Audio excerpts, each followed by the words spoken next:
আমরা কোন পীরের গোলাম হতে চাই না, এমনকি নবীর গোলামও নই। উম্মতরা নিজেকে রাসূলের গোলাম হিসেবে স্বীকার করতে পারবে কিনা? না, পারবে না।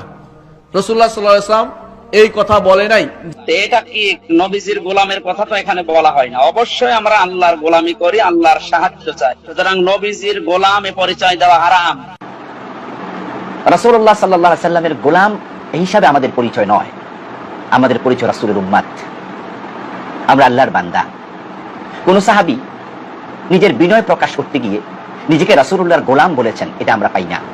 আবার অনেকে বলে আমি নবীর গোলাম, আমি রাসূলের গোলাম। গোলাম শব্দের অর্থ যদি দাস হয়, ফার্সিতে এবং উর্দুতে গোলাম মানে দাস, আর আরবিতে গোলাম মানে শিশু, ছোট বাচ্চাকে বলা হয় আরবিতে গোলাম। তো আপনি যদি বলেন আপনি নবীর গোলাম, তাহলে আপনি নবীর বাচ্চা, এটা তো হওয়ার কোনো যুক্তিই নাই, কারণ আপনি বুড়া মানুষ কিভাবে নবীর বাচ্চা হন? আর নবীর বাচ্চার তো সুযোগই নাই, 1400 বছর আগে তিনি চলে গেছেন। অতএব আরবি গোলাম হওয়ার তো প্রশ্নই নাই। আর যদি বাংলা বা উর্দু বা ফার্সিতে যে গোলাম বলা হয় অর্থাৎ কৃত দাস, তাহলে আমরা সবাই কার দাস? আল্লাহর।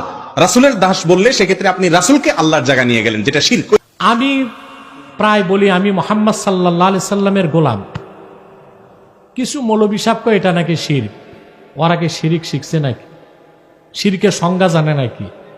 যেগুলো নেটে সমালোচনা করছে, যেগুলো নাদান এবং মূর্খ, এটার জবাব বহুবার আমরা বুখারী শরীফ থেকে দিছি। একটা আয়াত আজকে বলে দিচ্ছি, তারা আয়াতটা খুলে তাফসীর আর তরজমা পড়ুক। আল্লাহ কোরআন শরীফে তার রাসূলকে বলেছেন, কুল ইয়া ইবাদি। মুহাম্মদ সাল্লাল্লাহু আলাইহি সাল্লাম, আপনি উম্মতকে বলেন হে আমার বান্দারা। আল্লাহ তার রাসূলকে বলেছেন আপনি উম্মতকে বলেন আমার বান্দারা। কোন অর্থে? আমরা আল্লাহর বান্দা, আল্লাহর ইবাদত করি। আর রাসূলুল্লাহকে আল্লাহ উম্মতকে বান্দা বলতে এই জন্য বলছেন কারণ উম্মত রাসূলুল্লাহর ইতাআত করে, আনুগত্য করে।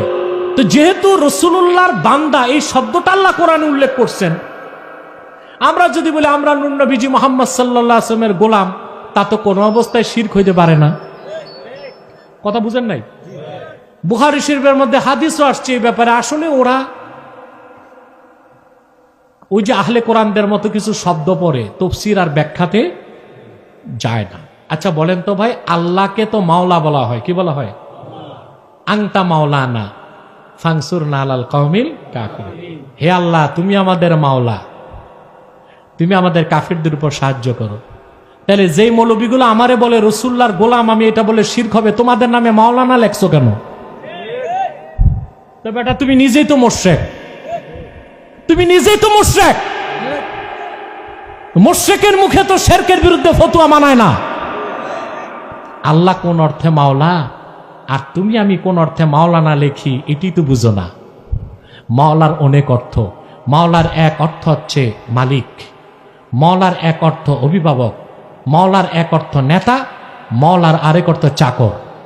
যেমন মুসলিম শরীফে আসছে আন সাওবানা মাওলা রাসূলিল্লাহ, সাওবান থেকে বর্ণিত যিনি রাসূলুল্লাহর চাকর। এখানে মাওলা অর্থ কি? চাকর। তা আমরা যে বলি আমরা আল্লাহর হাবিব নূর নবীজি মুহাম্মদ সাল্লাল্লাহু আলাইহি ওয়াসাল্লামের গোলাম, এটা কোন অর্থ বলি? তুচ্ছ উম্মত বুঝাইতে যায়া। কথা বুঝতে পারছেন?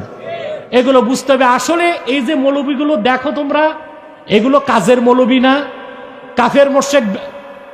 কাফের মোশরিক বেঈমান নাস্তিকদের বিরুদ্ধে তাদের কোনো বক্তব্য নাই, তাদের কোনো কথা নাই, তাদের কোনো চিন্তাও নাই।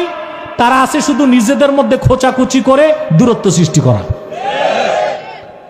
এই মাসলাকে দ্বন্দ্ব সৃষ্টি করা আর কাফের মোশরিককে সুযোগ করে দেওয়া। এই সব মৌলবীদের ফতুয়ায় কথায় তোমরা বিভ্রান্ত হয়েও না।